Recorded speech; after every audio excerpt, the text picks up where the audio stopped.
कहानी की शुरुआत 5000 साल पहले दिखाते हुए होती है, जहाँ पे हम एक जालिम राजा को हुकूमत करते हुए देखते हैं। एक वो भी वक्त था जब ये शहर आज़ाद हुआ करता था, लेकिन अब इस जालिम राजा ने यहाँ के लोगों को अपना गुलाम बना लिया है। ये राजा यहाँ के सभी लोगों से ज़मीन की खुदवाई करवा रहा होता है। असल में इसको एक ऐसे मटेरियल की तलाश थी, एक ऐसी चीज़ की तलाश थी जो इसको जादुई ताकतें दे सकती थी, और इस वजह से ये पहले से ज़्यादा ताकतवर हो जाता और इस शहर पे नहीं बल्कि पूरी दुनिया में ही हुकूमत कर सकता था। बेसिकली इस मटेरियल का नाम एटर्नियम है, जिसकी मदद से ये एक ऐसा ताज बना लेगा जिससे ये अपने अंदर सुपर हीरो वाली पावर्स को हासिल कर सकता है। यहाँ पे मामूल के मुताबिक मजदूर खुदाई कर रहे होते हैं और उसी दौरान एक मजदूर को वो एटर्नियम पत्थर मिल जाता है, जिसको वो जालिम राजा हासिल कर लेता है और बहुत जल्दी अपना वो ताज भी बना लेता है, जिसको पहनने से उसे बहुत सी ताकतें मिलने वाली हैं। इसी बीच में हम एक छोटे लड़के को भी देखते हैं जो कि उस जालिम राजा के खिलाफ खड़ा हो जाता है। वो गाँव वालों को समझाता है कि हमें इस जुल्म से बचना चाहिए, हमें उसके आगे नहीं झुकना चाहिए। लेकिन जब जालिम राजा को पता चलता है कि ये तो मेरे खिलाफ खड़ा हो रहा है, वो उसे मारने का हुक्म दे देता है। और जैसे ही उसको मारा जा रहा होता है वो लड़का एकदम से गायब हो जाता है और एक ऐसी जगह पे आ जाता है जहाँ पे बहुत से देवता बैठे हुए थे। ये 6 गॉड्स या देवता इस बच्चे को कहते हैं कि तुमने हिम्मत की, हमें बहुत अच्छा लगा, इसलिए हम तुम्हें एक ऐसी पावर देने जा रहे हैं जिससे तुम एक लफ्ज फैजान बोलोगे,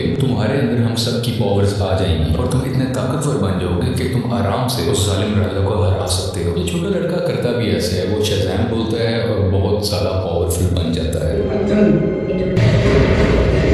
और फौरन ही वो उस राजा के महल में आ जाता है, जहाँ पे वो अपना शैतानी ताज पहन रहा होता है कि उसके पास बहुत सी पावर्स आ जाए। लेकिन ये छोटा लड़का जो शज़ैम बोलने के बाद अब बहुत पावरफुल बन चुका है, वो वहाँ आके तबाही मचा देता है और सबको मारने लगता है। ये इतने गुस्से में होता है कि जालिम राजा के साथ साथ वहाँ के पूरे शहर को ही तबाह कर डालता है। और यहीं से कहानी जाती है 5000 साल बाद और हम प्रेजेंट का टाइम देखते हैं। अभी के टाइम पे भी हमें वही शहर दिखाया जाता है जहाँ पर एक गैंग ने पूरे तरीके से इस शहर पे कब्जा किया होता है, लोगों पे जुल्म कर रहे हैं, लूट मार कर रहे हैं, पूरी तरह से इस शहर को कंट्रोल में कर रखा है। असल में इस गैंग का एक ही मकसद है कि उस ताज को तलाश करना, यानी कि ये उसी क्राउन उसी ताज को तलाश कर रहे होते हैं जो आज से 5000 साल पहले उस जालिम राजा ने बनाया था। वो खुद तो मारा गया था, लेकिन उसका ताज अभी भी कहीं ना कहीं इसी शहर में ही दफन है। अब हम एक लड़की को देखते हैं जिसका नाम एड्रियाना है, वो भी इसी ताज को ही ढूंढ रही होती है। ये लड़की पुरानी चीज़ों को ढूंढने में काफ़ी एक्सपर्ट है, क्योंकि ये आर्कियोलॉजिस्ट है, यानी ये वो लोग होते हैं जो ज़मीन की खुदाई करते हैं और हिस्ट्री की बहुत सी चीज़ों के बारे में काफ़ी मालूमात भी रखते हैं। तो ये लड़की एड्रियाना एक केव में जाती है, एक गार में जाती है, जहाँ पे काफ़ी कोशिशों के बाद इसको वो ताज मिल भी जाता है। एड्रियाना और उसके साथी इसी बात को लेकर खुश हो ही रहे होते हैं, तो हमें पता चलता है कि इसी का एक साथी जिसका नाम इस्माइल है, वो उसी गैंग के साथ मिला हुआ है जिसने पूरे शहर पे कब्जा कर रखा है। तभी इस्माइल अपने साथ आए हुए एक साथी को मार देता है और अपने गैंग के दूसरे लोगों को भी उसी गार में बुला लेता है।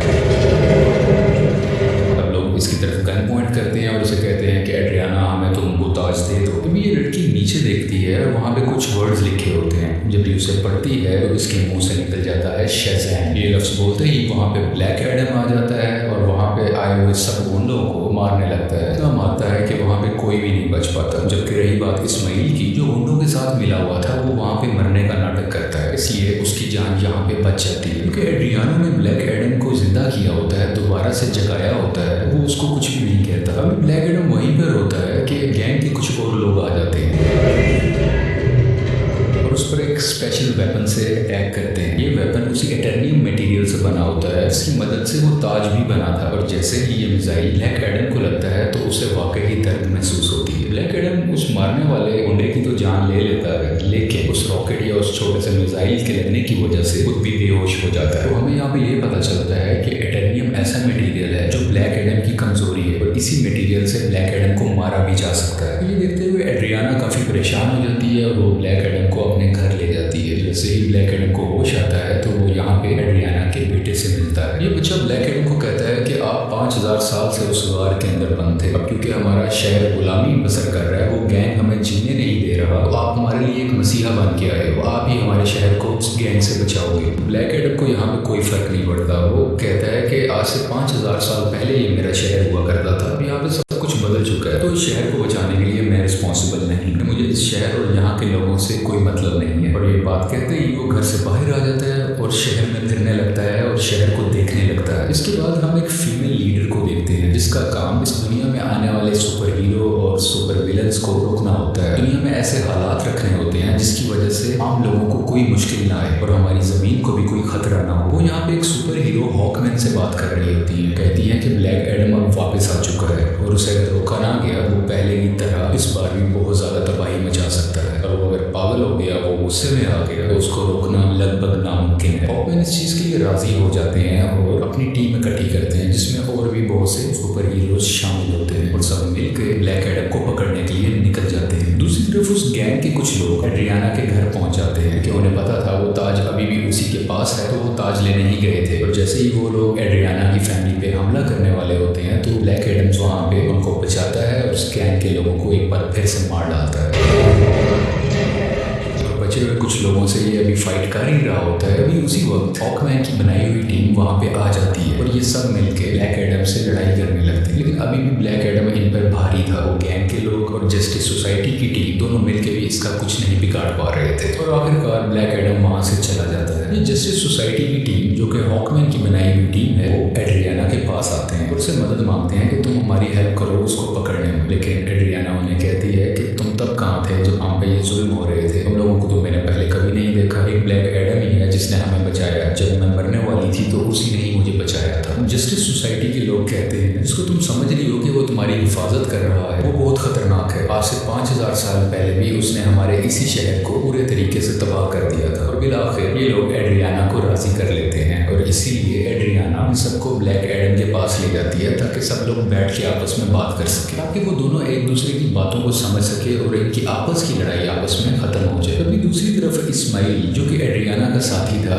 वो उसके घर में एंटर हो जाता है ताकि वो ताज वहाँ से ढूंढ सके और उसका इस्तेमाल अपने लिए कर सके। लेकिन जब उसे वो ताज नहीं मिलता तो वो गुस्से में एड्रियाना के बेटे को उठा के अपने साथ ही ले जाता है। यहाँ काफ़ी चालाकी से इसका बेटा अपनी मदर यानी एड्रियाना को फ़ोन कर देता है और सब कुछ बता देता है कि मुझे किडनैप कर लिया गया है, मुझे इस्माइल ने ही किडनैप किया है। सुन के ये काफ़ी परेशान हो जाती है, इसलिए ये जस्टिस सोसाइटी और ब्लैक एडम से हेल्प मांगती है, मेरे बेटे को वापस लाने में मेरी मदद करो। और ये दोनों राजी भी हो जाते हैं और मिलकर उसके बेटे को ढूंढने लगते हैं। यहीं पर हॉकमैन उस गैंग के 2 आदमियों को पकड़ लेता है। मार के पूछने पर उसे पता चलता है कि इस्माइल कहाँ पे है।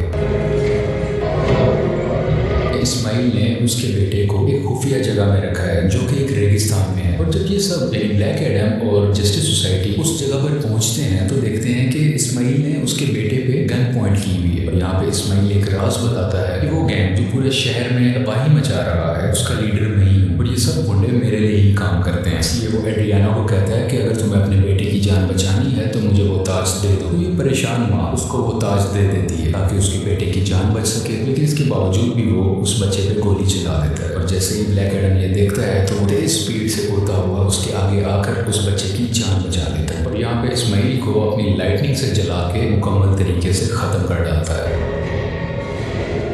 यहाँ पे ब्लैक एडम भी हॉकमैन से मिलता है और उसको एक बहुत बड़ा राज बताता है कि आज से 5000 साल पहले वो लड़का जिसने उस जालिम राजा के खिलाफ आवाज़ उठाई थी वो मैं नहीं था बल्कि वो मेरा बेटा था। जब जालिम राजा मेरे बेटे को मार रहा था तो वो उसी वक्त वहीं से गायब हो गया था। इस चीज़ को देखते हुए जालिम राजा को बहुत गुस्सा आया क्योंकि अब वो मेरे बेटे को तो ढूंढ नहीं पा रहा था, तो उसने मुझे मेरे घर वालों को पकड़ लिया और हमें बहुत मारा पीटा। हमें इतने बुरे तरीके से मारा गया कि शायद कुछ जानवरों पे भी ऐसा सलूक नहीं करता। देखते ही देखते मेरी वाइफ वहीं पर मारी गई और मैं भी तकरीबन मरने ही वाला था, तभी मेरा बेटा मेरे पास वापस आ गया। उसके पास बहुत सी शक्तियाँ थी, बहुत सी पावर्स थी और उसने अपनी सारी पावर्स मुझे दे दी, यानी कि अब सारी पावर्स मेरे अंदर आ चुकी थी। अभी हम दोनों बात कर ही रहे थे तभी जालिम राजा के लोगों ने एक बार फिर से हम पे हमला कर दिया। वहाँ पे मैं तो बच गया क्योंकि मेरे पास बहुत सी पावर्स थी, लेकिन मेरा बेटा मेरी आंखों के सामने ही मारा गया। अपने बेटे को मरता हुआ देख के मैं आग बबूला हो गया, यानी मुझे बहुत गुस्सा आ गया और मैंने जालिम राजा और उसके लोगों को तो मार दिया, लेकिन वो पावर्स, वो शक्तियाँ मेरे काबू में नहीं रही। मैं उन्हें कंट्रोल ही नहीं कर सका। देखते ही देखते ये पूरा शहर मेरे ना चाहते हुए तबाह हो गया। मेरे ऐसा करने की वजह से उन देवताओं ने जिन्होंने मेरे बेटे को शक्ति दी और वो शक्ति अब मेरे पास है, वो बहुत नाराज़ हो चुके थे। कि मैंने अपनी पावर का मिसयूज किया है, मैंने अपनी पावर को कंट्रोल में नहीं रखा, इसीलिए उन्होंने मुझे उस केव में बंद कर रखा और मैं कई हजार साल तक उस गार के अंदर बंद रहा। जब एड्रियाना ने आके नाम लिया तो मैं एक बार दोबारा से जिंदा हो गया। यहाँ पे ब्लैक एडम को अभी भी बहुत अफसोस होता है कि उसकी वजह से पहले भी बहुत ज़्यादा तबाही मची और अब भी बहुत ज़्यादा तबाही मची है, बहुत से लोग मारे गए। वो हॉकमैन को कहता है कि मैं सरेंडर करना चाहता हूँ, मैं अपनी पावर्स को ख़त्म करके उन लोगों के हवाले करना चाहता हूँ ताकि मेरी वजह से किसी को कोई नुकसान ना पहुँचे। इसके बाद ब्लैक एडम शेज़ैम का वर्ड बोलता है जिससे वो वापस से अपनी एक नॉर्मल फॉर्म में आ जाता है, यानी वो एक नॉर्मल इंसान बन जाता है जिसके पास इस वक्त ऊपर पावर्स नहीं है। और जब तक ये दोबारा शेज़ैम नहीं बोलेगा तब तक ये वापस से ब्लैक एडम नहीं बन सकता। इसलिए ये इनसे रिक्वेस्ट भी करता है तुम मेरे साथ कुछ ऐसा करो कि मैं दोबारा से ये वर्ड बोल ही ना सकूं। आखिरकार ब्लैक एडम को पानी के अंदर डाल दिया जाता है और उसके मुंह में एक ऐसी डिवाइस लगा दी जाती है जिस वजह से ये बोल ही ना पाए। एक छोटी सी जेल होती है जिसमें ब्लैक एडम को बंद कर दिया जाता है। दूसरी तरफ हमें इस्माइल को दिखाया जाता है जो कि मर चुका था और अब वो हेल के अंदर आ गया है। इस्माइल को एक बात शुरू से पता थी कि अगर वो उस ताज की ताकत को हासिल करना चाहता है तो उसका तरीका ये है कि उसको वो ताज अपने हाथ में पकड़ना होगा और उसी वक्त कोई ना कोई उसको मारेगा कि वो मर के हेल में आ जाए, यानी कि जहन्नुम में आ जाए, तो वो हेल के डीमन से यहाँ पे मिल सके जिनसे वो पावर हासिल कर सके। ये सारी बातें इस्माइल शुरू से ही जानता था, इसीलिए उसने ब्लैक एडम को उकसाया कि मैं जैसे ही एड्रियाना के बेटे को मारूंगा ब्लैक एडम आके उसे बचाएगा और मुझे मार डालेगा और उसी वक्त ताज भी उसके हाथ में ही था। ये सब बातें ये शुरू से जानता था और सब कुछ इसके प्लान के मुताबिक ही हो रहा था। यहाँ हेल के डीमंस इस्माइल से मिलते हैं और उसको अपनी पावर्स दे देते हैं। पहले जैसा इंसान नहीं था, ये सबाक बन चुका होता है, इन पावर्स के साथ इस दुनिया में आ जाता है और हर तरफ तबाही मचाने लगता है। जैसे ही जस्टिस सोसाइटी को इसके बारे में पता चलता है तो वो इसके मुकाबले के लिए इसके सामने आते हैं। यहाँ पे काफ़ी दिन लड़ाई चलती रहती है लेकिन क्योंकि बहुत ज़्यादा पावरफुल था ये सब मिल के भी उसको नहीं रोक पा रहे थे। इसी जस्टिस सोसाइटी के एक और टीम मेंबर जिनका नाम डॉक्टर फेट है वो अपनी मल्टीपल फॉर्म्स में आते हैं, मुख्तलिफ पावर्स का इस्तेमाल करते हुए सबाक को मारने की कोशिश करते हैं लेकिन फिर भी कामयाब नहीं होते और बहुत जल्द ये सब समझ जाते हैं कि सबाक को ब्लैक एडम के अलावा और कोई नहीं हरा सकता। इसलिए वो यहाँ पे टेलीपैथी के जरिए ब्लैक एडम से बात करने लगते हैं, उनको बताते हैं कि हमें तुम्हारी हेल्प की ज़रूरत है और ये लोग यहीं से उसकी काफ़ी हेल्प भी करते हैं ताकि वो खुद को आज़ाद करवा सके। वहाँ से निकलते ही वहाँ के कुछ सोल्जर्स को मारता है,